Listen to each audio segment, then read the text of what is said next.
आप mutual fund में invest करना चाहते हो पर आपको म्यूचुअल फंड का एम भी नहीं पता, तो ये वीडियो आपके लिए है। I am a chartered accountant और मैं प्रॉमिस करती हूँ कि इस वीडियो में आपको इतना सिंपल तरीके से समझाऊंगी कि म्यूचुअल फंड से रिलेटेड आपके सारे कंफ्यूजन दूर हो जाएंगे। सोचो तुम्हारी क्लासरूम में 100 स्टूडेंट्स है और हर स्टूडेंट के पास 500 रुपीज है, तो टोटल कितने पैसे हुए?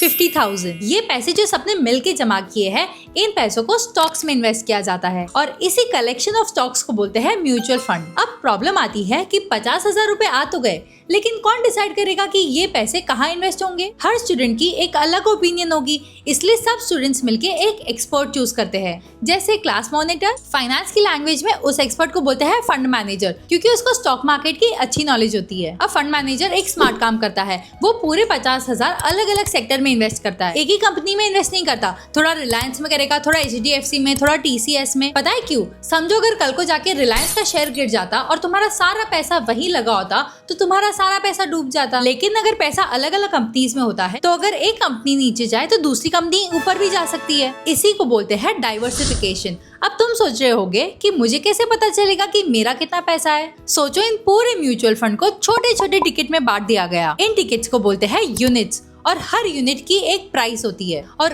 उसी प्राइस को बोलते हैं NAV, नेट एसेट वैल्यू। मान लो कि तुम 1000 रुपए इन्वेस्ट करते हो, एक यूनिट की प्राइस है 10 रुपए, तो आपको मिलेंगे 100 यूनिट। अब इन्वेस्ट कैसे करते हैं? म्यूचुअल फंड्स में इन्वेस्ट करने के 2 तरीके होते हैं, या तो पैसा एक साथ डाल दो, इसको बोलते हैं लंप सम, या फिर एक फिक्स्ड अमाउंट एक फिक्स डेट पे डालते रहो हर बार, इसको बोलते हैं SIP। SIP कोई एक अलग म्यूचुअल फंड नहीं है, ये बस म्यूचुअल फंड में इन्वेस्ट करने का एक तरीका है। सो सिंपल लैंग्वेज में म्यूचुअल फंड मतलब बहुत सारे लोगों का पैसा जो एक एक्सपर्ट तुम्हारे बिहाफ में अलग अलग कंपनीज में इन्वेस्ट करता है। फाइनेंस डिफिकल्ट नहीं है, बस हमें कभी किसी ने सिंपल लैंग्वेज में समझाया ही नहीं। और मैं प्रॉमिस करती हूँ कि फाइनेंस को आपके लिए इतना सिंपल बना दूंगी कि आप अपने पैसों से रिलेटेड डिसीजंस कॉन्फिडेंटली ले पाओ और कभी भी आपको पैसों के लिए किसी पे डिपेंडेंट ना होना पड़े। इसलिए इस अकाउंट को अभी फॉलो कर लो।